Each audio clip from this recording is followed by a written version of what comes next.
following presentation was made at the Opryland Hotel in Nashville, Tennessee for CALLERLAB's 16th Annual Convention, 1989. I'd like to welcome you to this session on sound, and I'd like to introduce the fellows that are, I'm not sure it's a panel, but the three of us are going to see if we can offer you some information. First, I'd like to introduce Bill Heyman, who with his wife Peggy own and operate Supreme Audio in Ridgewood, New Jersey. Bill is a caller, and through his involvement with his company has acquired a great deal of knowledge regarding speakers, microphones, on not only a practical basis but technical as well, which I think is important to those in the room. Tony Oxendine is from South Carolina, one of the premier callers in the United States. Much personal experience with sound because of his wide experience as a traveling caller and his festival experience. My name is Earl Johnston, and I've been calling for many years, involved with the Yak Stack Speaker Company, and had very little to do with its development other than that I'm a caller. And we welcome you here. I'm very sorry that it's so crowded. We had talked about this earlier, and we were contemplating sending out for a six-pack that we could share because we didn't think anybody would want to hear from us, and we're thrilled that you're here. I'd like to start with a little bit of background. Yeah, come on in, guys. There's some places on the floor, and, you know, yep. Sure, there's one empty chair next to Jim here.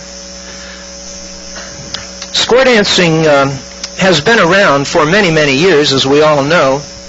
And the development of sound has been very important in the development and growth of the activity as we know it.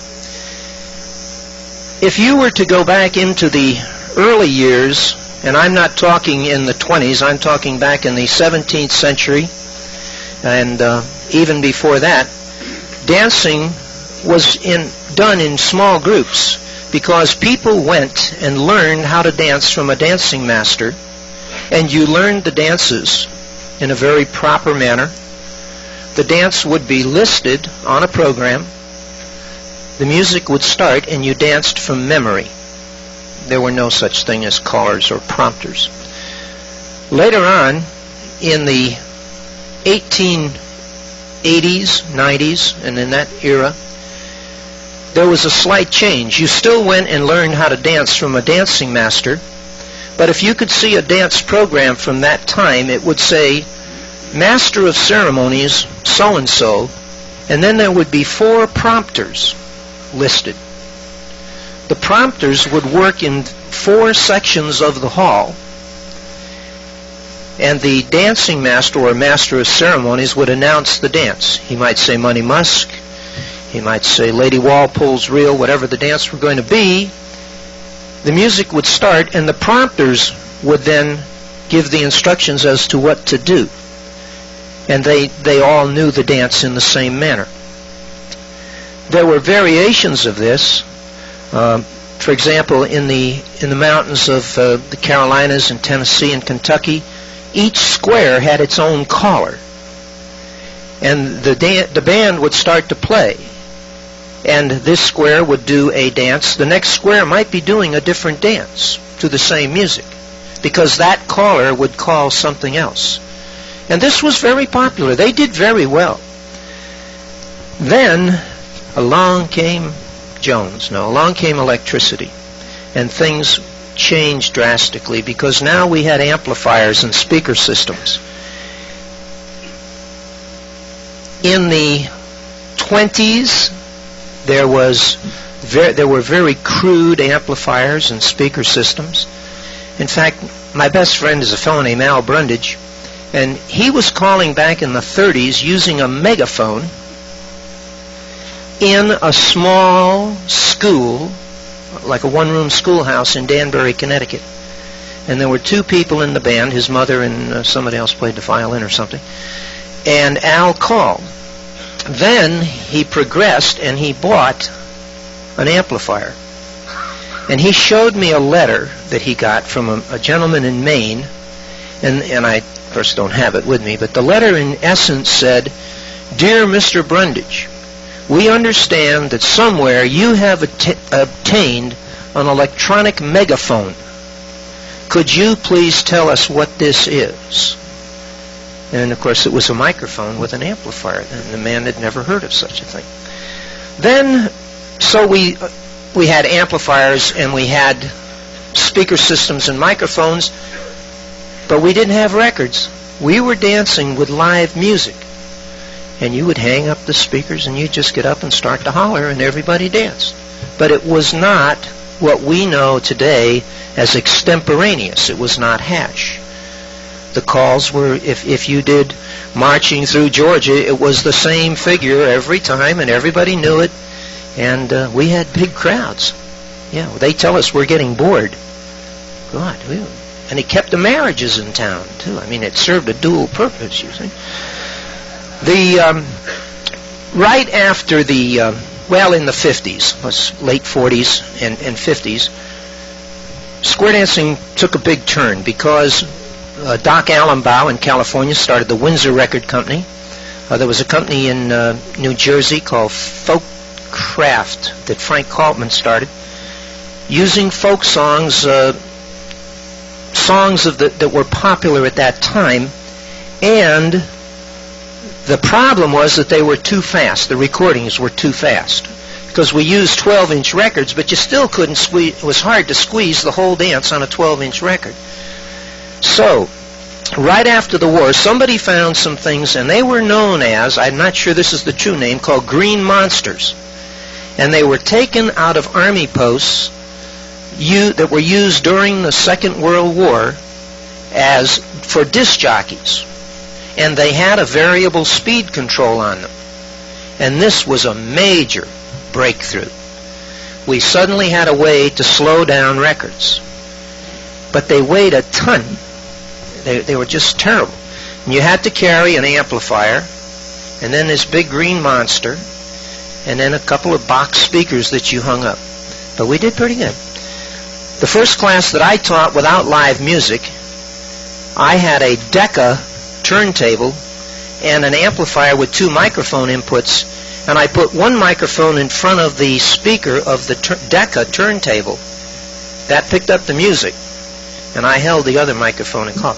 And that went pretty good. I had a couple hundred kids learning how to dance. You know, I don't have that many now, but I got good equipment. Right. Okay, now, going on, because I want you to just know that there was things that happened before today, and I'll speed through this. I don't want to make it a big, long, super long. After we had the amplifiers and so on, Bogans were the most popular. We started using things called preamps, and the majority were made by Fisher or Scott. And now we had better control of our music. We could add, increase the bass and the treble and do things that the amplifier couldn't do. But this, again, was another piece of equipment to carry, very cumbersome, very touchy. If you drop them, you had all kinds of problems. And they were quite expensive.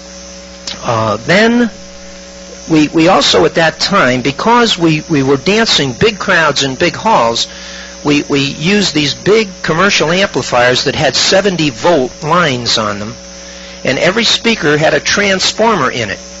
And you would run your line to your speaker, and at this particular point, if you were in a big area, you could use the maximum for that speaker, but you could cut down the amount of volume coming out of the speaker by changing posts on the transformer.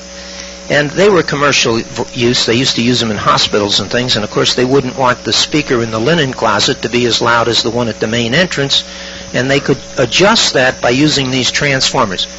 Big mess. And heaven forbid you get a wire on wrong, because everything sparked and smoked, and usually you had to go find another amplifier to get the dance going again, because everything was gone. Then we started to get modern. Jim Hilton came on the scene with his Hilton sound systems.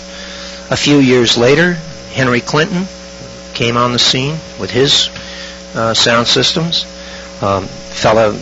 There's the Ashton, and I'm not sure the gentleman who... Gene Brakeman has developed the Ashton. In Canada, Howard Philp has done a great job of developing an amplifier for the Canadian people. And you can see how we have progressed today by going downstairs and looking at that equipment. It might be fun sometime, if I guess everything's gone now, if we had only saved one old green monster and one old bogan and one old caliphone, and that's another name that I did not mention that should not be poo-pooed. Caliphone did a great service to this activity back in the early days. They and Newcomb. Newcomb was a great set. First Newcomb I had was a Newcomb 56, and weighed a ton, but it did a good job. They were good, and they slowed their records down with a rheostat. Weighed about 7 pounds, and it's hard to replace. Well, anyway, then. So we now had the sound systems and the variable speed turntables, which were just marvelous. RecoCut was another variable speed turntable that we used, and they've gone out of business now, I guess. I don't know. Then for speakers, though, we still used to have to hang a ton of speakers. A ton of them. And I went to a festival. I was calling on the staff of a festival. It was the 5th Atlantic Square Dance Convention in Toronto at the Royal York Hotel. And the sound was absolutely horrid. It was the worst you could imagine. And there was a caller there named Deco Deck. And Deco was in the service, and he was pretty tough. And he went to the fellow in charge of sound, and I think he threatened him with death if they didn't fix the sound. And the next morning when we came into the hall, there were huge boxes like this, only bigger, one in one corner on a piano and another one somewhere on the other corner, and the sound was perfect. Just like a miracle. Well, I thought it was fear, of Deco. But then I found out these were sound columns. I had never heard of them. I don't think they were Telefunkens. They had been in from Germany, and they were marvelous.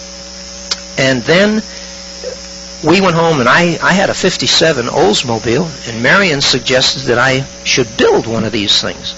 Well, I didn't know how I'm not the handiest guy in the world, but I did have enough brains to know it had to fit in the trunk of that Oldsmobile, see?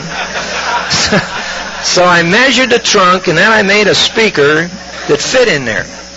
At the same time, a very good friend of ours, a couple who were dancing with us, a man named Irvin Gross, who was very smart. He didn't have to measure the trunk of an Oldsmobile.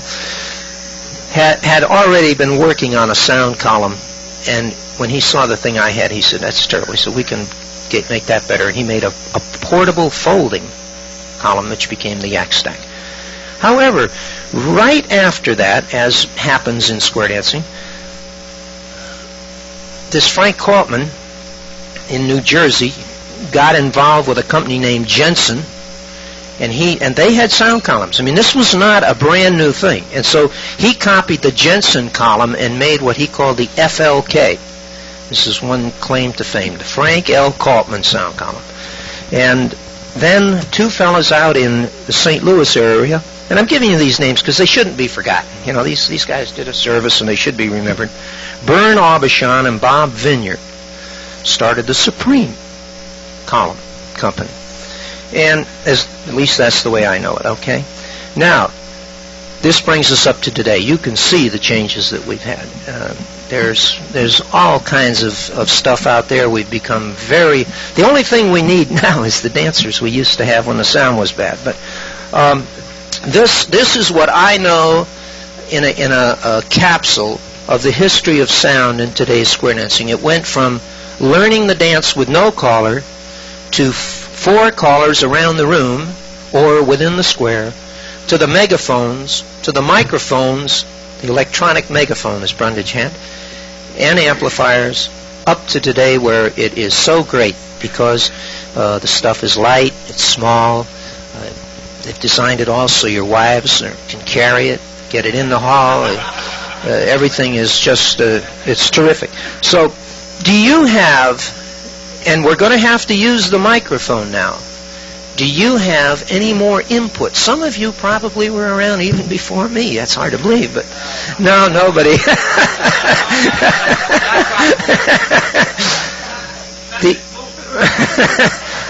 What? I just heard a good one. Many of us have recently. No? All right, I won't talk. Well, Tony and I were talking about smoking cigarettes, and I said to him, "Did you know who just quit smoking?" And he didn't know, and I said it was Ted Bundy. I don't know if you know him or not, but bad, huh? All right, now let's. Do you have anything to add to this? Seriously, anything to add? Maybe some of you have got some information or things that you could shed light on this topic. If not, I'm going to turn the microphone over to Bill, and he's going to do some. He's got some things that he's been working on. But please, if you have questions, ask them. But they have to be asked on the microphone, or let one of us repeat your question. You know, if we're so crowded, it's hard to get up here. But we will mention your name, so it will be on the tape, and we'll answer your question. Okay?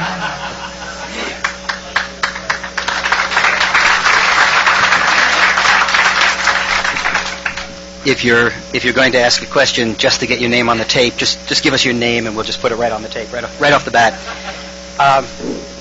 Welcome again. I'm in absolute awe as I listen to this. As you know, I'm a little bit newer to the square dance industry than Earl is.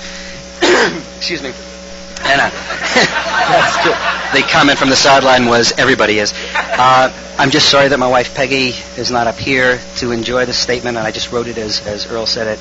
I never thought I'd hear Earl Johnston say, "I've never heard of a sound column."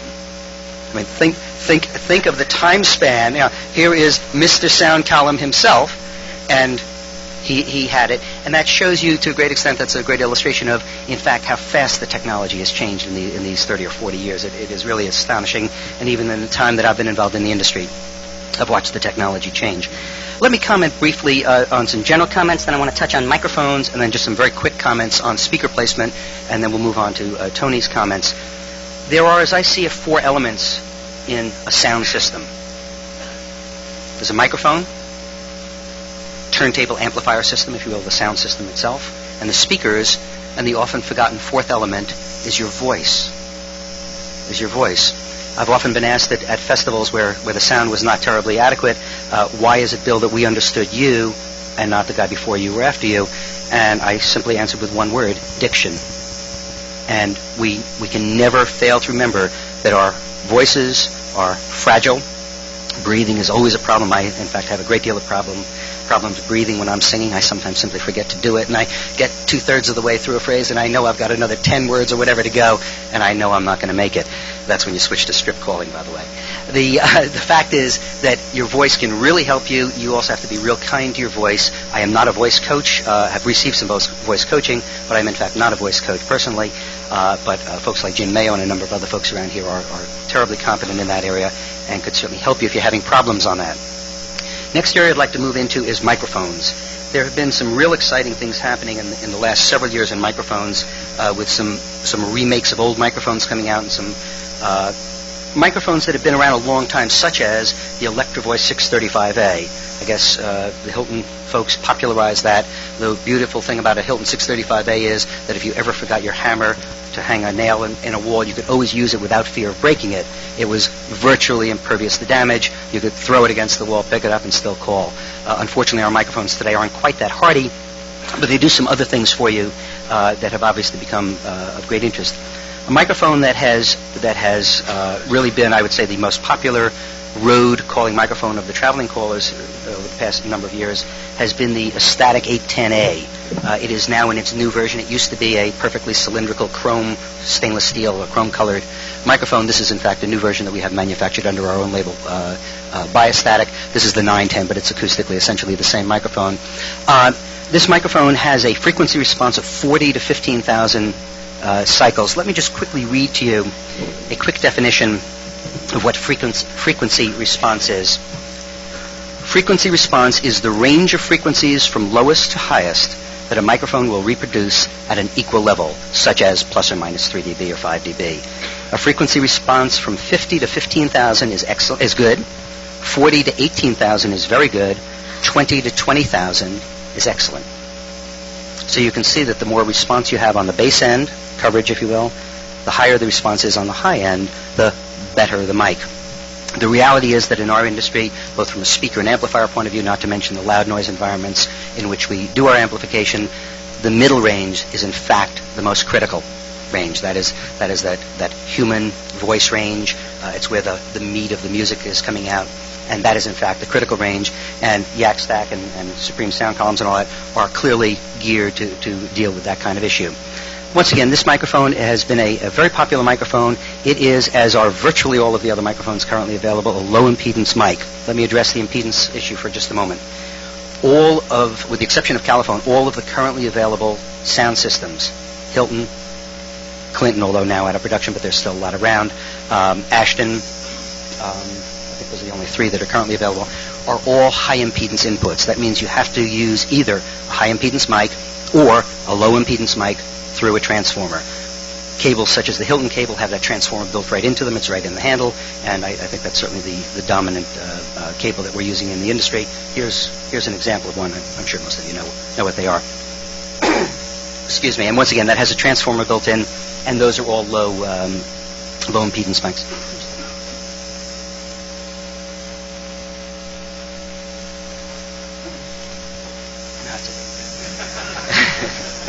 I don't drink. Believe it if you will. The response, the technically described frequency response is one of the elements in the microphone. The other element is that conical area, or the area which takes in sound, such as in the old 635, it was an omnidirectional mic. That meant that it took in sound from all 360 degrees all the way down. So you could literally be practically down at the bottom of the shaft and talk or sing, and it would get it. It was the word that I use is very forgiving mic. You could hold the mic anywheres, and it would pick it up. With the newer microphones, they're really much more critical that you sing directly into the mic. If you sing off the edge of the mic, all of your vocal power is going to pass right by that mic, rather than going into the capsule that's inside to capture the sound, which converts it, of course, into electrical currents. This mic happens to have a relatively narrow sound cone. That cone, if you can picture an ice cream cone jabbed into the end of this microphone, your voice must be within the bounds of that conical area, or else you won't get good pickup. It's not a very forgiving mic. You have to be pretty careful with it. It also has proximity effect, which is the boost of the bass range when you get close to it. Closer you get to the microphone head, the more bass there is. Further away you get, the less bass there is. And you can use that for tonal shading to work with on your singing calls. The other version of that mic, which is both low and high impedance switchable, is the 913. It used to be the 813, is now the 913. Has a transformer built into it. You can, with a very simple switch of wires inside, switch it from either low to high Z. Acoustically identical. Frequency response is exactly the same. Only difference is transformer built in for high or low Z and an off-on switch on the outside.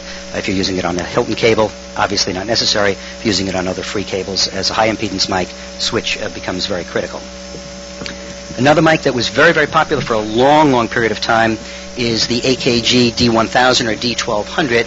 And just checking the frequency response, this is 25 to 17,000. It has a very wide response range, and it has a very unique feature in it, and that is that it's got adjustable bass response in it. There's a three-way switch that goes from bass to medium to sharp. And that enables not only different callers to adjust the microphone, but also in different halls, the same caller with the same voice can use that to sharpen up his voice in a hall that's a little bit pudgier, where he's not getting good response. You can do that. The only problem with this mic is that since it's manufactured in Austria, it's increased in price 60% in the past 2 years. So it's gotten quite expensive. But once again, very popular mic. Has been around a long time. The old model was the D1000. It's the D1200 now. Another microphone that is available from several of the dealers is the Electrovoice ND257 or 357. I'm sorry. The frequency responses on these. Let me just read these off to you because it's really quite interesting. The 257 goes from 35 to 19,000, and the 357. I brought one up, but I didn't anyway. Goes from 25 to 20,000. In other words, it's got slightly more response on the bass end, a little bit higher reach on the top end, and is a little bit livelier. Having said that, it's also about $60 more expensive, and one always has to remember to balance the value of the microphone, and I know a couple of you have heard this at the booth today, to balance the value of the microphone with your budget. and not everybody's going to buy the most expensive mic available. I know Tony, I believe, is using this one, if I'm not mistaken, at the moment, and a lot of the guys are using it. It's really lively. It almost pulls the voice out of your throat. It's really a very easy, very comfortable mic to use. It's very responsive, mainly because of the technical things that have been put inside. Once again, I'm not an engineer, but Electro Voice has what they refer to as the Endine technology, and it's just a different way of dealing with the interior of the mic.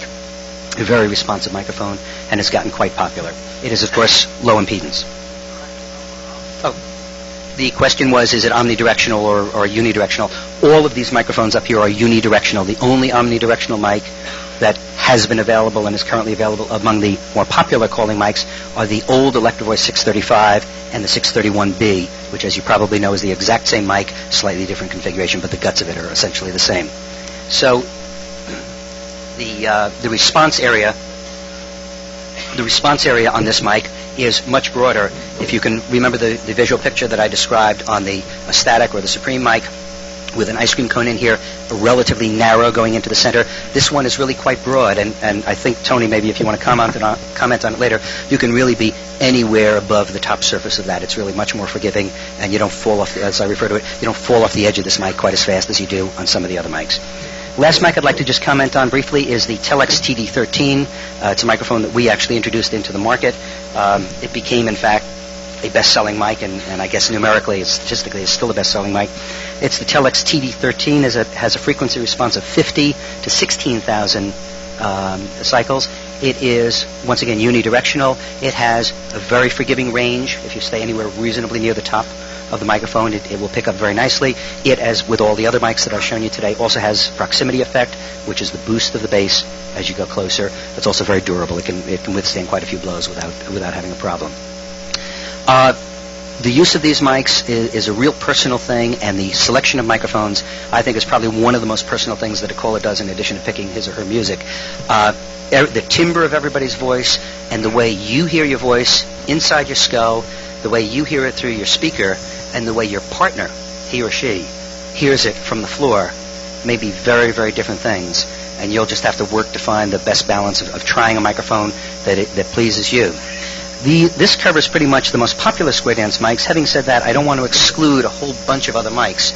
Other mics that get used frequently enough are Shure SM58, and I think that everybody in this room probably has, if not their current mic, an old pet mic that they had that they discovered somewhere in a music store, or so-and-so, the caller showed me this mic and it's great. I think everybody has a favorite mic. Just a quick question. How many of you own more than one mic? Quick show of hands. How many own more than two? How many own more than 3, 4, 5? It's sort of like, who's been here for 15 years at the convention. The fact is, microphones can be a fun thing, and you also have to be willing to change mics. A, as your voice changes. B, as your daily voice. For example, my voice does a lot of fluctuation from very bassy into mid-range, depending on my health and whether or not I've got a cold. I do hear differences in it, and sometimes I may in fact want something sharper. The other thing that you have to be very aware of is if you're in a very pudgy hall, a hall that is tough to sound, things like railroad stations and things in that category, you have to be willing to use a sharper mic. That's where an Electro Voice 635, for example, can be very handy, not necessarily pleasing to the ear, but extremely good at cutting through the pudge that's in there. In other cases, you may in fact want a microphone that's a little bit softer, a little bit vocal. For example, Tony, with his wonderful singing voice, would tend to use a microphone that's really a little bit kinder to the voice and is very responsive and shows the kinds of capabilities he and other singers have. That pretty much covers what I'd like to cover on microphones. I'd like to make one or two brief comments on speakers and speaker placement. There are generally accepted theories as to where you place your speakers. Once again, I think if I took a show of hands, everybody in here would probably have their pet way of doing it. I think the most traditional theory of speaker placement is what we call single source sound. Basically, one speaker up on the stage, centered, relatively centered, shooting straight out towards the back of the crowd. And I know Tony's going to cover that. I'd like to just make some very brief comments on being aware of alternatives, that very often you'll get into a situation where the hall is too narrow, the hall is too deep, you got 60-foot ceilings with steel beams hanging down, you're in a gymnasium, and you really are going to have to be willing to to step away from some very traditional speaker placements and look at some alternatives. Let me just briefly summarize. Some of the common ones are either splitting a column or using two speakers going left and right on your stage and coming out. Some people have dropped speakers down closer to head level, if you will, to shoot skimming across the top of the crowd. Certainly not one of my very favorite placements. Always be very conscious of that first row or two of squares in your hall. That if you place those speakers too low and you need a fair amount of volume to project to the rear of the hall, you're going to destroy those front people. They're going to be really unhappy. It's really not kind. It's not right. And you just have to be very sensitive to the potential hearing impairment that you could do there. Another combination that I have used on more than one occasion, and I was very pleased to see it in the Hilton Gazette about 6 months ago, whatever it was, and that is one of the big no-nos of speakers, and that's placing them facing each other.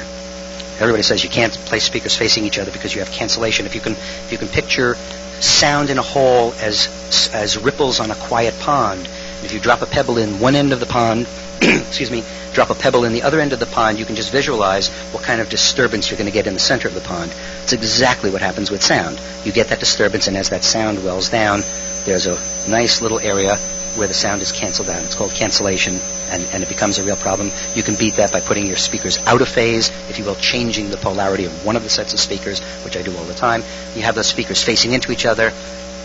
When they're out of phase, those cones go in opposite directions, which means, in fact, since they're facing in concert with each other, it doesn't totally eliminate cancellation, but it does an awful lot to diminish it and will, in fact, enable you to use an unorthodox approach to sounding a hall.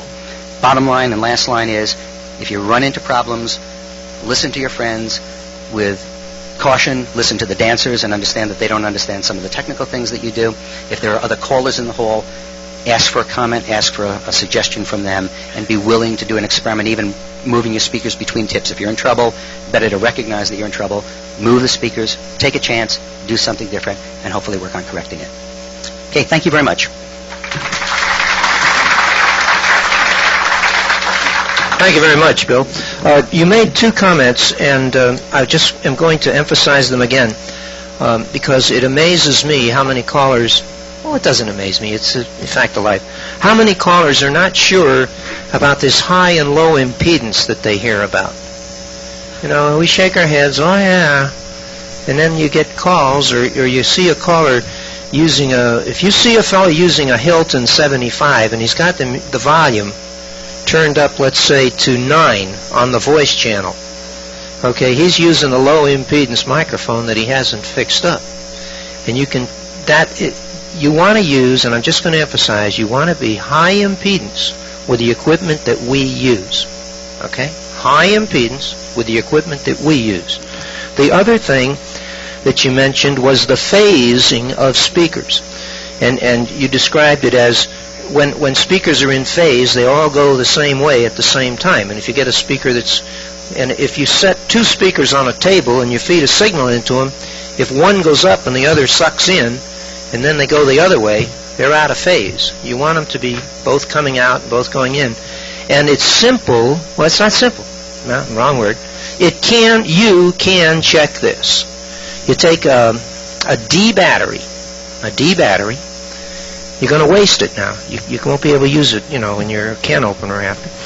But you solder a piece of wire on the bottom and a piece of wire on the positive post up at the top, and then hook your speakers together with an open line on each. Well, if you're going to do 3 speakers, you want to hook the 3 of them, but you got to have an open line over here and an open wire here, and take those 2 wires and hook one on one end of that battery and one to the other, and all those speakers should pop up or go down. Okay, and if they do all at the same time, you're okay. You're in phase. But if 2 go up and 1 goes down, and then however you go, then you got to change a wire somewhere. I don't know what wire you change. You figure it out. It's like that game they have over here at Shoney's. You sit you down, and while you're waiting for your meal, they got this thing with 9 pegs and 10 holes, and you're supposed to get them all out. Well, it's the same game. You see, try this wire, try that wire. But it can be done, and it'll save you a lot of heartache, really. It will save you a lot of heartache.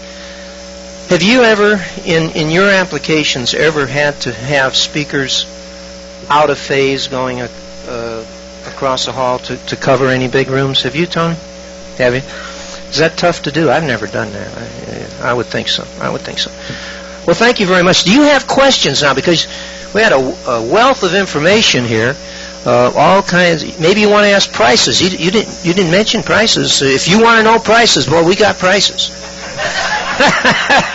Yes, Phil. Oh, just a minute. I'm sorry. This is Phil Gamache. Phil, would you come up here and ask it on the microphone, because they love this too. They got to edit all this out. See. Okay. Phil Gamache from Salem, New Hampshire. Bill, when you were speaking, you used terms such as sharp, lively, pudgy. Can you explain those terms? Sure. For better or for worse, I have learned to use non-engineering terms for two reasons. Number one, I'm not an engineer.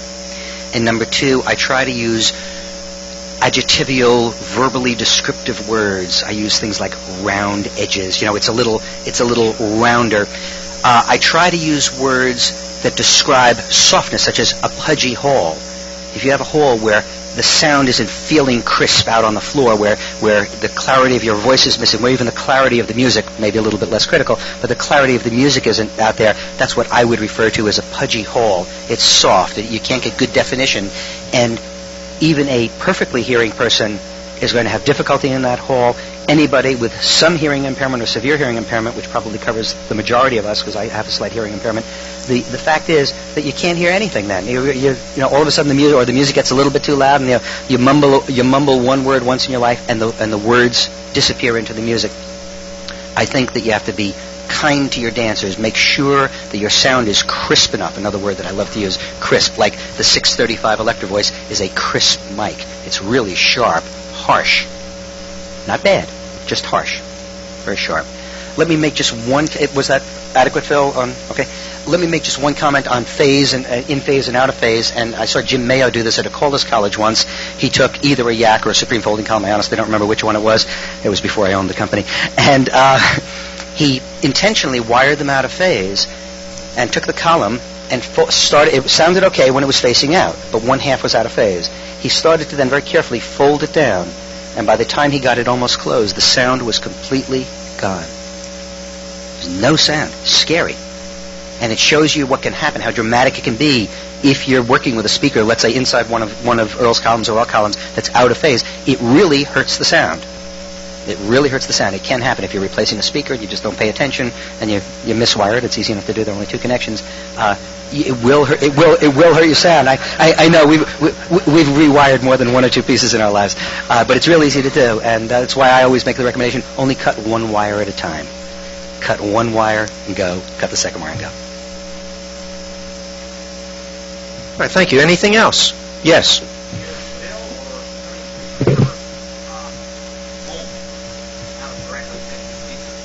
All right. The question was, are we going to cover ohms? Because Tony's going to address that, I believe. All right. Any other questions? Yes, George.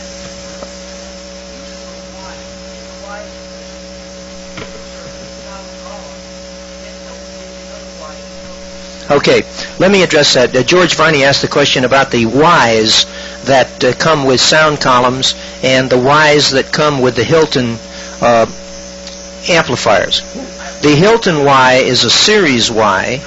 The Yak Stack Y is a parallel Y. For years, this was a big thing between Yak Stack and Hilton. Okay, and since Dick has taken over Hilton, it has become a non-problem. There's going to be a new, I've heard this, that Dick is putting out a new manual, and that won't be in there. So you can use, what it boils down to is when you're using a Yak Stack, at the back of the Yak Stack, you should use a parallel Y. If you don't, you cut down the efficiency of the column 65%. Okay? Who knows why and who cares, okay?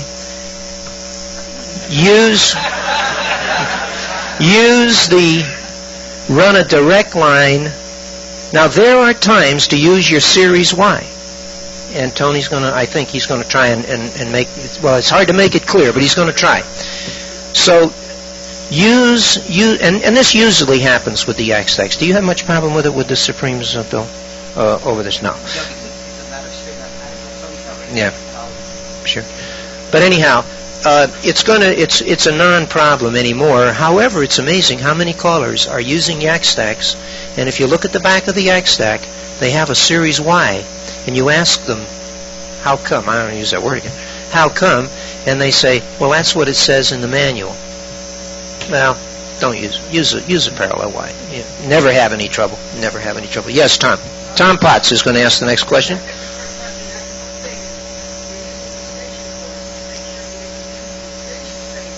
Oh, yes, okay. Sure. Okay, that's right. When you hook up connectors on the end of your cords, you've got to run those along in proper line, too. Yeah?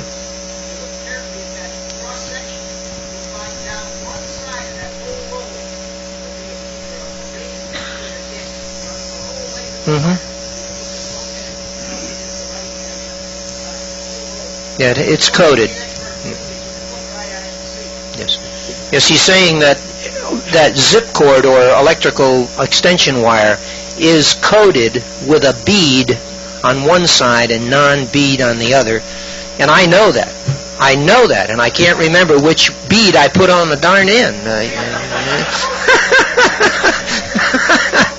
But that's right. Thank you, Tom. All right.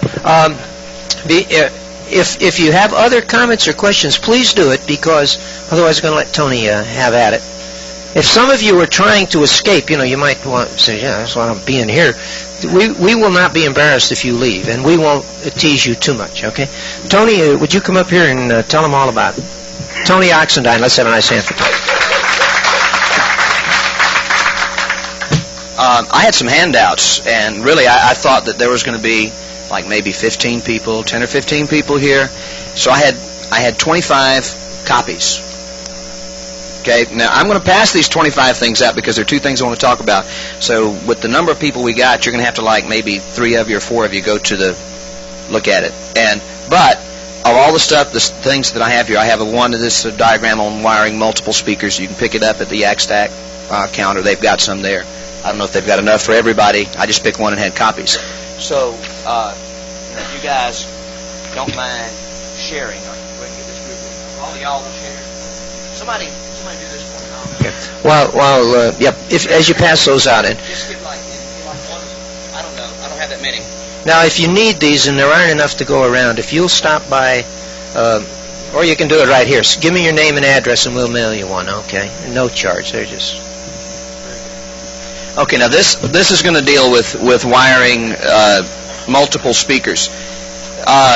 I'm not going to talk about it because it's really kind of self-explanatory. This is dealing primarily with the yak stack because that's where they make that's who printed this thing. If you eliminate the Y plug on the speaker, it'll work for any speaker. Okay, just forget that there's a Y plug on the end, and everything will work equally. Although I had a question for Earl on it, and for those of you guys that use column speakers, I asked him because I use a Hilton 300, which has 2 channels. It has 250-watt channels. The diagram for this to hook up 2 column speakers says you series it out the back of one channel, parallel it onto each speaker. I've always, when I use 2 columns, I put my amplifier on tandem and use both amplifiers and run one out of each side. I think that I just thought it was easier on the equipment. It always sounded the best. My problem with working with people that supposedly know what they're doing sometimes is that they wire these speakers up and they really sound bad. You can't get any volume, and what you get distorts. So I always had that same problem between the manufacturer of the amplifier and the manufacturer of the speaker as to who exactly knew what. I have a little handout on that, and it deals with ohms. The only amplifier I have any knowledge about is a Hilton. This ends side 1. Please turn over. That I paid, I think it was $35 for. But I use strictly Hilton equipment. I have used most of the other brands at one time or another. I've used Clintons, Ashtons, Newcombs. I've used most of them. That's when I buy one, I buy Hilton, and I'm not trying to sell Hilton. And for those of you that use another brand, by all means use it. I don't know anything about those. Consequently, I can't talk about them. Maybe between the bunch of us, if you have a question, we can answer it. Anyway, here's another handout that you might want to do the same way. That's going to deal with wiring up speakers, and it deals with ohms. And I'm just going to brush upon that because I'm not extremely knowledgeable about ohms. And some of you guys here are, and maybe we can get it done further. So if we do the same thing, if you guys would start this out for me.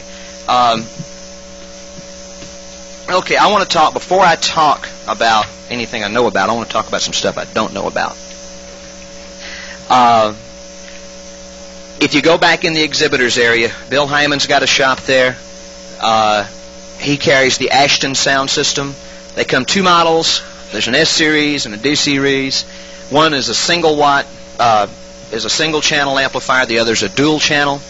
If you don't understand that, for those of you that have a 75 Hilton, that has one channel. It's a 75 watt channel. The 300 has two 150 watt channels. That's why you have a main and monitor. This is configured the same way, except you have an option. You can either go the single channel or the dual channel. He's got them in stock. It's got a couple of neat options. This Ashton has got a digital speed control. So if you want to run 42.7, you can run 42.7.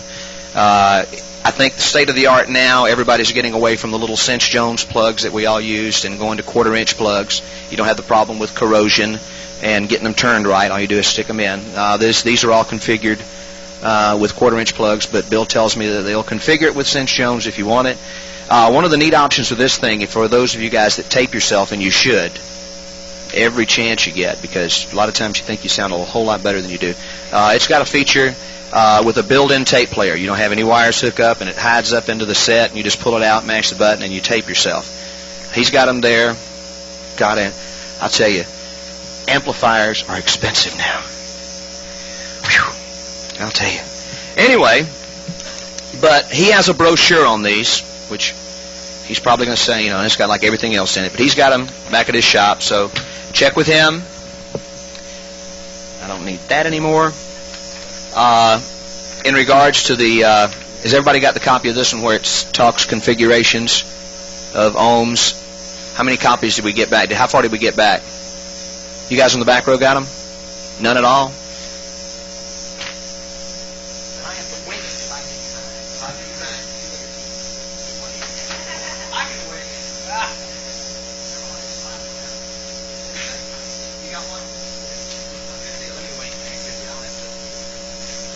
Ideally, out of a Hilton amplifier, you want 8 ohms coming out of the channel, out of the back. Ideally, you need some configuration to get as close to 8 ohms as you can. The lower the ohms, if you think of it, Bill, because I didn't understand, I was talking to Bill about it today, and Bill gave me, he said, think of it as a water pipe. If you had a water pipe with a big hole, and the narrower you got, the more pressure it takes to push water through it. And I think the same connotation goes with amplifiers. The lower the ohms, correct me if I'm wrong, the harder the set works to deliver the same amount of volume. Yeah. Righto. Yeah. Ideally, you just confused me, and I thought I knew what I was talking about. You just confused me. Why did I ask you? Ideally, you want 8 ohms at the back of your set. The yak stack paralleled is 4.8. And series, it's 19.2. That's amazing. Now you told me wrong then, Bill, because I thought the lower the ohms, the harder the set worked. Am I wrong in that assumption?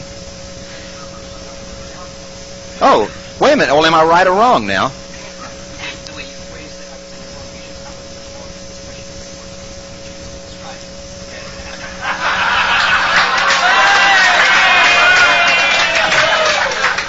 Ladies and gentlemen, Bill Heyman will be addressing the ohm situation. Talk about something I know a little bit about. Also in the back, Hilton. I'm going to let you do this. I'm going to stand up here. In the back, Hilton has Jim Hilton, well, it's not Jim Hilton now, but Hilton Audio has a booth. They've got amplifiers set up, and they've got brochures about all of them in here. They've got 3 models. They've got a brand new model now. I don't know if you guys have been down there. They've had the 75B and the 300B for several years now. Now they've got a prototype of a 200 watt. It's called a 201A, I think it is, which is going to be in the middle of the price between the 75 and the 300. He told me it's going to be somewhere around $1,200. The 300B is around $1,800, and the 75 I think is around $1,000.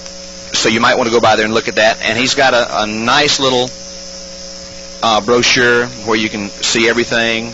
You know, he carries microphones and speakers. So you can go by and pick that up. He's got those. Now, where's my notes? Okay. I want to talk strictly about using a Hilton amplifier because that's what I'm acquainted with. We'll try to address the other things as we go along. One of the problems that you have to remember in a hall is on any amplifier, you have a treble and a treble and a bass control. One of the problems that we as callers get is we start to think that we sound so pretty when we start mellowing up our voice by moving the bass on our microphone, getting the bass response up there to where you think you sound like Tom Jones. And a lot of times when you cut your bass up, you lose your clarity. People don't understand you as well. It's a lot harder to understand somebody that with a big bass voice speaking. Now, singing is pretty, but speaking, it's a lot harder to understand somebody with a big booming voice than it is someone that talks in like a middle range tone. The same thing applies for your music. We need the boom chukka to dance, but you can have too much boom. And if you have too much boom, nobody hears the chukka and nobody hears the music, and you get people in the back saying, I can't hear you. You get that anyway. I find a lot of times that you might just want to say, okay, and you touch your amplifier and they say, is that better? And they say, yes, everything's fine, and you haven't moved anything.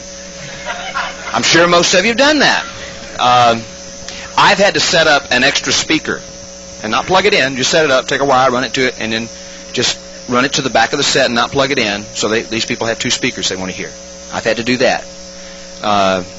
You may want to do that. Anyway, be careful about your bass and treble response. And the same thing applies on the other end. I work with a lot of guys that just love to hear fiddles and banjos, and they start cranking this treble up. Now, the problem with cranking a lot of treble up is that it gets hard on the ears, both music and voice. Any high-pitched sound like that is very hard on the voice. That's why a lot of people have a problem with lady callers. Lady callers, they need to find microphones and things that mellow out their voice, except for the ladies that have the deeper. A lot of the lady callers I've heard have a deeper voice than normal. They don't have the problem that some of the ladies do that have a higher voice. You might want to put a little bass response in your voice, take out some of the shrillness, because amplified, you got to remember that when you're listening to yourself, you hear it in your head, it is not the same as coming out of that speaker. And when you amplify a problem, if you have a problem with diction, or if you have a problem with a bass response, that's bad enough. But when you amplify it, it's worse. And so the people in the hall have a whole lot, have a rough problem than you do. If you don't believe that, you should go and hear the sound we had at the Houston convention. I'm going to talk about that too. I've got that on my list, so I got to talk about it. When we talked about speakers, they kind of covered it pretty good. I just want to brush upon a couple of quick things. The majority of the speakers we have now are one of 2 types. They're either a folded horn speaker or a column speaker. And there's all kind of columns. Some fold, some are little, some are big. The concept is all the same. From a technical standpoint, I was reading an article about this guy in Arkansas, and I can't remember his name now, his name is like Klitsch or Kleitsch, that designs like $20,000 speakers. And he flies out. Klitsch? Yeah. Anyway, he uses a folded horn speaker. His idea is that folded horn speakers, from a technical standpoint, are the finest speakers, if that's what, and he sets them up in the corner. But anyway, he says that folded horn speakers are the best, and I'm sure that somebody else says that column speakers are the best, and it's kind of like Fords and Chevys. You take your pick. If you use a column speaker, there's several ways to sound large halls. Normally, if you want to sound a gymnasium, or something of that nature where you're doing 20 to 30 square hall. Generally, if you use a column speaker, one column speaker in the center of the hall, if you're working long ways, if you put it in the center of the hall, you run the bottom of the speaker above the level of the heads of the people in the floor and have it tilted. We didn't get onto the tilt. if your speaker is tilted, you want the center of your speaker. If you drew a line, you want that to go to the center of the floor, right into the middle of the hall, or maybe just a little past the middle of the hall. That'll ensure that people in the front hear off the bottom speaker, the people in the back will hear off the top speaker, and everything's cooled. That's a way to sound that with a column speaker. If you're going to use a folded horn speaker, you got to remember one thing: folded horns project more than column speakers. Column speakers tend to disperse the sound. If you look at the schematics of one of the column speakers versus a folded horn, and if you saw where the music came out, a folded horn, if you use the ice cream cone effect, then you've got a smaller ice cream cone on a folded horn. When you use a full column speaker, it disperses the sound a little bit more. You get better coverage on the sides. That's why you can use one column speaker and sound a hall, whereas one folded horn speaker may not always sound the same hall. You may need to place two, one on each side, which is the common way to do it. If you have to sound the same hall sideways or from the short side, now you got to remember that sound projected from the front, if it hits the wall square, is going to bounce straight back at you. So you've got to aim it down at the floor, number one. Also, these folded horn speakers that project the sound so well, remember that you don't want to blow anybody out of the saddle that's dancing. You're going to have to back down on your volume quite a bit. With the column speakers, you may want to split your column up. And that was something we didn't address. A lot of guys take the column and don't use it as a column. They split it and use it as two, which is something that you're going to have to do if you're working a hall sideways. If we were to take this hall right here, it's a perfectly square hall almost. We would be, if the stage was where Earl and Bill are sitting, we would be hard pressed to cover the corners with one column speaker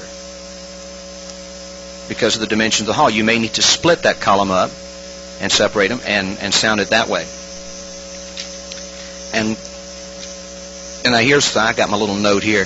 This is where a lot of times I will split a speaker and only use one of them, because we tend to oversound halls. I've been in dances and where they set the sound up, and there's 97, 412 speakers set up all down the hall. I'd almost rather have not enough speakers than too many, because you can have too much bad sound. Usually, if most of us are never going to do much bigger than a gymnasium. I don't do very many dances that a gymnasium couldn't hold. And most of the dances that I do in the course of a year, I can cover with a 75-watt amplifier. I have no need for a 300. There's only a few times a year that we do a convention or do large dances where you're driving a large amount of speakers. Most of the time, you can get by with one of the smaller amplifiers and one speaker. I use a yak stack. He don't pay me no money. Tried my best. But I've met very few halls that I can't sound with one yak stack. There are some, but, if you had to carry one, if I only had one speaker ever to carry, that's probably what I'd carry. You did all of my microphones. One point on the microphones, I noticed that I working with a lot of guys. I know a lot of guys take the mic, and we're singing and talking, and they're doing this, they're moving it here, and the microphone goes all over around their face, and they think they're sounding so good when they back it up.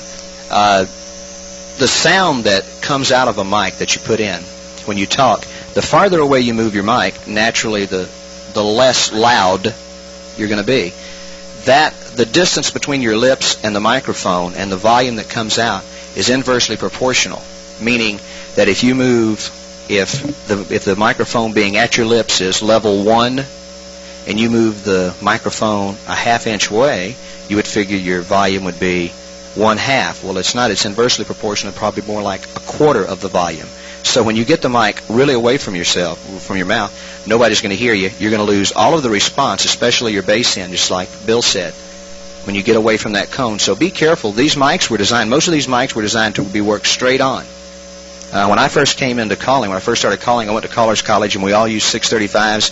And the caller coaches there said, take the 635, place it directly underneath your lip, and you speak across the top of the microphone. Well, the concept now, since we're using these exotic things, this little head in this microphone, you get mad at me. I was going to take the top off. Whose is this? Whose is it? Okay, we'll take the top off. We'll take the top off of this. Now that's all that you're calling into. There's a little thing about the size of a quarter underneath that. That's what you're calling into. And so when you get over here and around here, you're not calling into it anymore. You got to be careful. You want to work straight into it. A good example, if you listen at the tone of my voice when I'm talking right here, and if I keep the same speaking voice and I move over here, you notice there's just a whole lot of difference in the way my voice sounds, except when I come over here. When I'm here, if you notice that it has a little deeper resonance than when I come over here, just this much away, I've lost quite a bit of my resonance. And the same thing applies when we're calling. So always speak into the mic. Another important part, and a lot of us forget it, keep your mic clean. If you don't believe me, just go to your case now and just pull out your mic, tonight, and pull out your mic and look at the top of it. It gets grungy. Most of the mics are designed that you can take the head off and take you a toothbrush and some 409 and some alcohol, clean it up. One other point I'd like to make. When we're working a large hall or when you're working several speakers, if you run a speaker cord a long ways, more than 25 or 50 feet, you're going to run into a problem that's going to give you bad sound. People in the back are going to be saying, I don't understand anything you're saying. There's going to be a delay if you have a speaker in the front beside you and you have a speaker in the back of the hall on a 100-foot cord, or if you have the speaker 5 feet away from you hooked up to a 100-foot cord. It's the length of that cord. You're going to experience a delay in what comes out of one speaker and what comes out the other. So you've got to be careful. If you have if you have two speakers and you have a 100-foot cord on one, no matter if the other's at your side, put a 100-foot cord on it if you want it to sound the same. Otherwise, there's going to be a time delay, and it's only like a split second, but it's enough to really, really throw you off. One of the problems we have in our activity is that a lot of times we get people that don't know what they're doing setting up the sound. And just because we're callers doesn't mean that we know a whole lot. And just like I said earlier, prime example of not knowing how to do sound was the Houston Nationals. We ran into a problem there where we had non-square dancers sounding the hall, but we call them like Gerard turntables, and we had rock and roll speakers, which would be fine if we were Elton John. But I'm sure anybody that was at Houston, realized just what we have. We have some of the finest technicians in the electronics field right now working on square dance equipment. Some of this equipment we've got, the amplifiers, they're a work of art. If you dismantle these things and look at the insides, everything is it's great. And there's been just tons of money and time put into the development of these things. And these guys know what they're doing. I would rather trust the guys that we see. Take your time out today, run down to the exhibitors area, look at Bill's stuff, look at Hilton's stuff, look at Irvin's stuff, and buy some records. I'm not mentioning any brands. Thank you.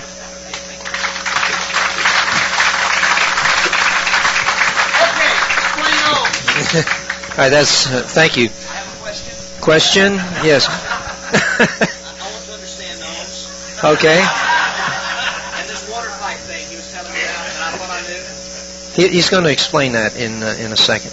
I'd like to explain a couple of things to you, things that we see happening, as a caller, not as any company or anything.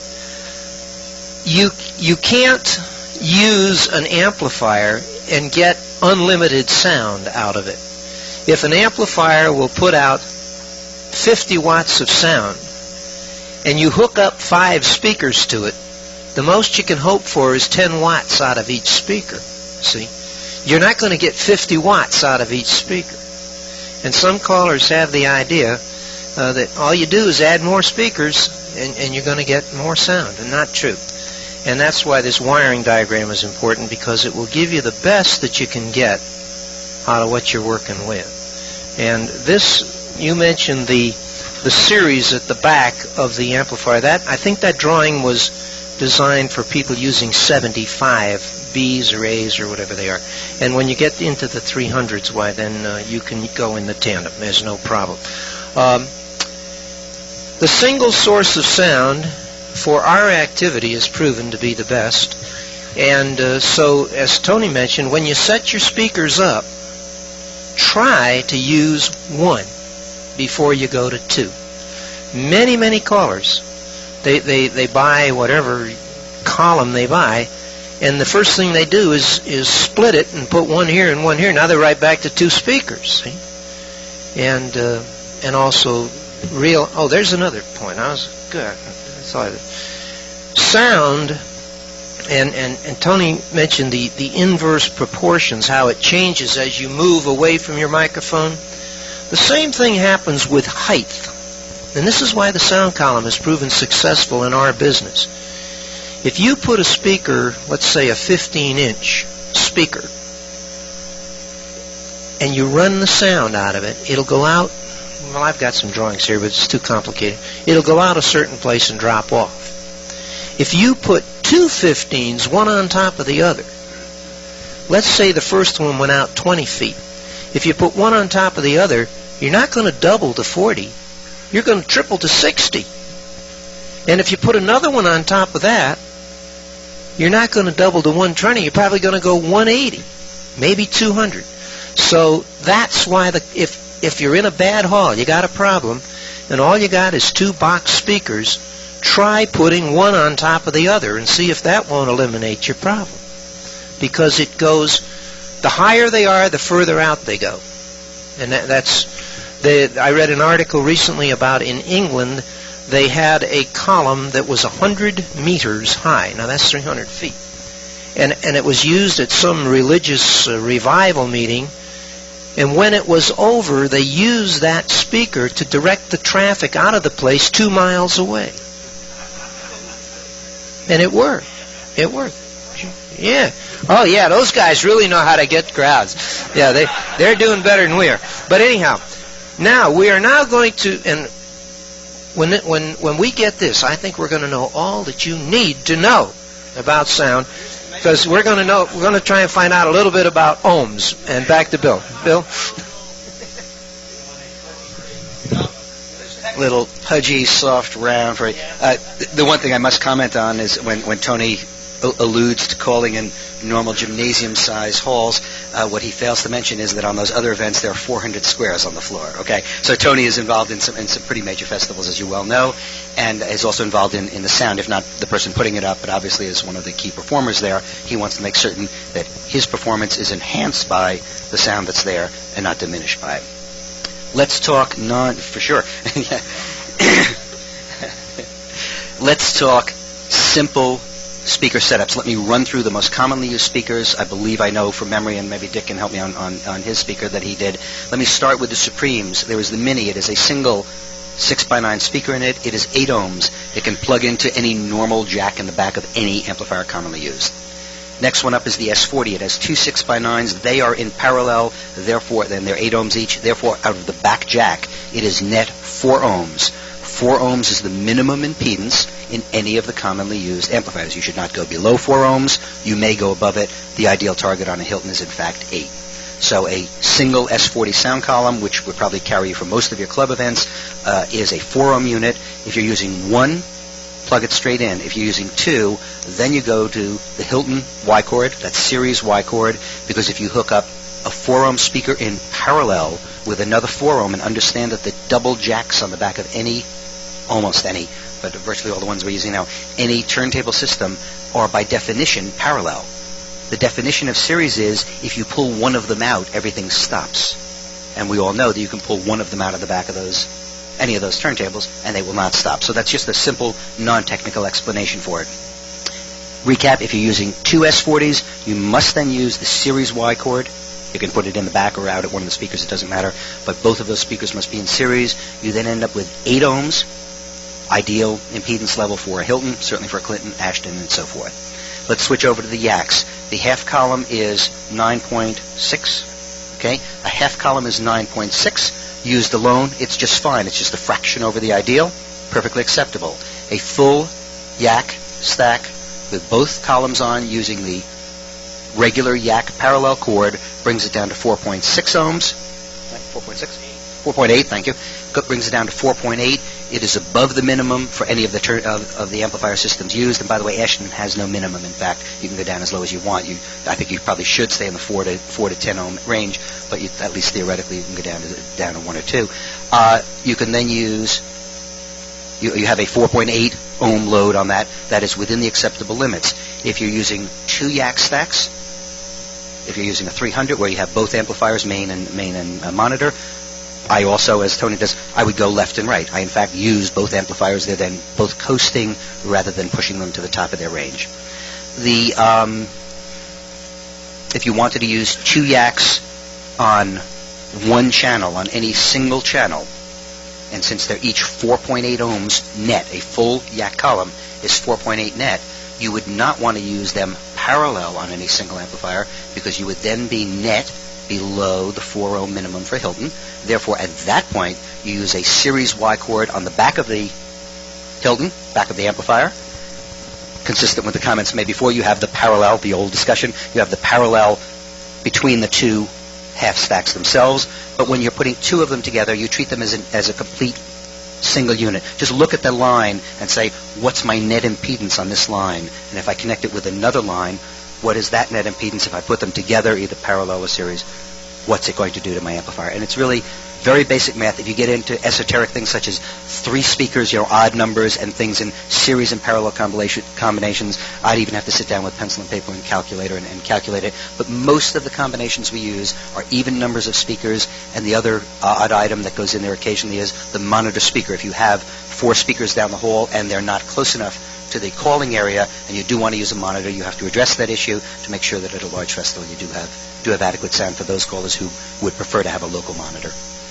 Questions on impedance without getting too technical? Correct. Good.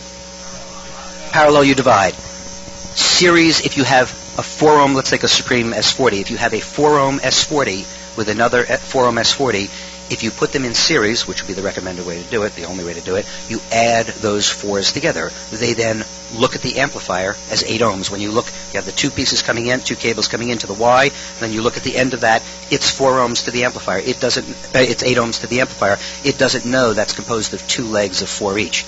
It simply sees the 8 on the other end. So you add them in the case of series. In the case of parallel, you divide. Yak stack is the perfect example, where you have the full column. Each half is 9.6.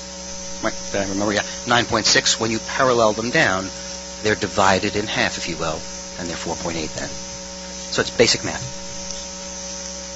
Okay, any questions? Glad to have them. Yes, right. We'll just go right on back. Yes.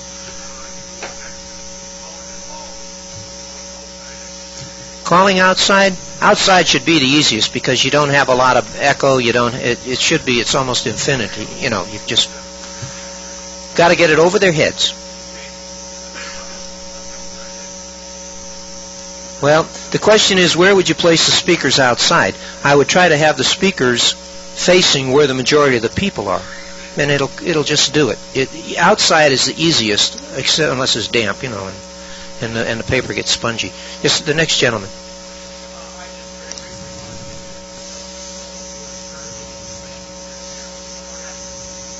Houston. Well, as Tony explained, they had a company come in, South Coast Lighting, Gulf Coaster, and they were a commercial sound company, and they put up great, huge rock and roll box-type speakers. Well, who knows? It was cheaper. Yes, the sound company did it, and the speakers were out 30 feet in front of the callers, so you couldn't even hear them, going that way. The sound was just absolutely horrendous. Yeah, and they brought in big, cherry pickers and hung them up on the ceiling, and it was just horrendous. And they were mad at us because we couldn't call on their sound. And they came down and they said, I know, you guys did an after party and used 2 yak stacks. Yeah. And the fellas from this sound company came down and they looked and they said, so this is what those guys are talking about? Ha, ha, ha. And they walked away. And the sound stayed bad, yes.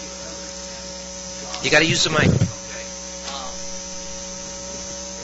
A few weeks ago, a month ago, several of us did a weekend in Las Vegas at the Showboat Hotel. And they have in-house sound in this big, arena, where they have like wrestling matches and boxing matches. And they had spent, thousands and thousands of dollars putting up sound. And they wanted us, since, unions and everything, they wanted us to use the house sound wire our equipment in just like this where the sound comes out of the ceiling.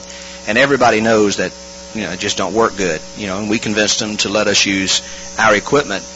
After using our stuff, our speakers and everything, the general manager of the hotel approached one of the other guys, wanted to know, well, just where you find those speakers? He said, because we've never had coverage like this. And at the national convention, that was a situation to where it's very expensive to sound a national convention.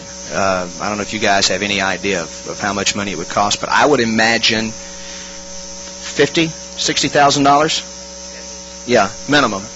When you're talking using this kind of equipment, using our stuff, whatever kind of speakers you use and whatever amplifiers, but you're talking many, many $1,000s. Well, these guys used commercial speakers that were just huge. They used commercial amplifiers. They had like 1,200, 1,500 watt amplifiers. That's all they need is one 1,200 watt amplifier and run 4 of these speakers. And 4 of those speakers are as big as a hall because these things were half the size of that wall back there. And the sound was really, really atrocious. We didn't even use normal turntables. We used like Girard turntables, and didn't even use normal mics. Used the big old mics with the ball on the end. One of those big. It was terrible. Were there any more questions before? Yes. Okay. Yes.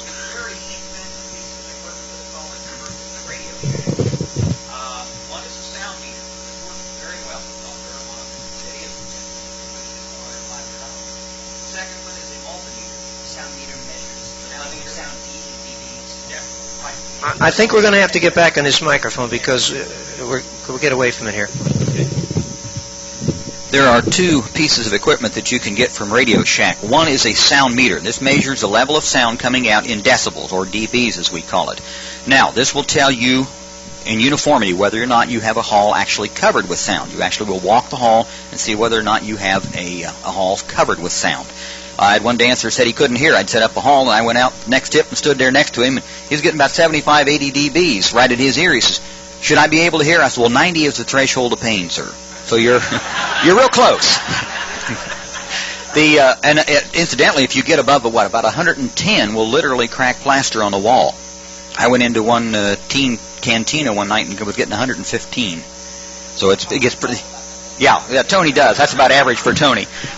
This is about $29 or $30 at Radio Shack, and it will tell you whether or not you have coverage in a hall, so you can actually walk a hall and see whether you have it. Second one is a little pocket-sized multimeter, which again sells for in the 20 range. This is a nice one. You can check 110. You can check DC with it. You can also check your ohms, your impedance on your speaker setup. If you have any question about what your speaker setup is, you just take the 2 little wires and put it where you're coming in the amplifier, and it'll tell you what you've got. Whether you've got 9 or 8 or 2 or whatever it is, and it'll tell you right away whether you've got the right setup or whether you're in trouble. If you're in trouble, you better change it then before you pop an amplifier. Oh, okay, yeah. Yeah, I'm Dick Lose, and 1979 we fell in love with the Halpo speaker, and we bought the company. We've had it since 79. We are not major producing right now, but we're still having a lot of fun doing sound seminars and talking about it and very active in it, and Bill and Tony are aware of that. And the impedance on the Mighty Mite is a 4-ohm load. The old golden columns are an 8-ohm load, and the little ones that we came out with, a little 14-inch, are a 8-ohm load. So if you have any of those, you might mark them. We never marked them, but that's what they are if you're using any of that equipment. Thank you. Yeah, thank you very much. Greg?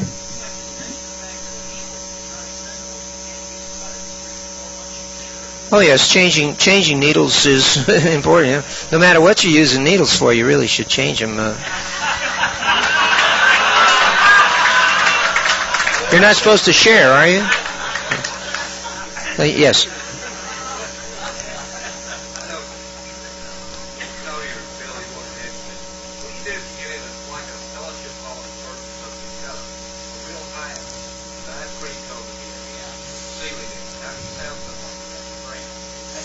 Now, your best bet, now, you've got to get back to the single source, okay? You've got to get back to the single source. That's in a nutshell, that's the secret. The least number of speakers that will do the job. And placement, of course. And it just takes trial and error. There's no way. I just did a church of that nature and put 2 speakers, one on either side behind where the choirs were and covered it beautifully. And they had, I think, 12 columns in there, and it was horrendous. But it's the least number of speakers you can get away with, placed properly. The placement is the secret, and nobody can show you unless you're in the room. If I was in the room with you, I'd give it a whack, but talking off the top of my head, I don't know. Bill?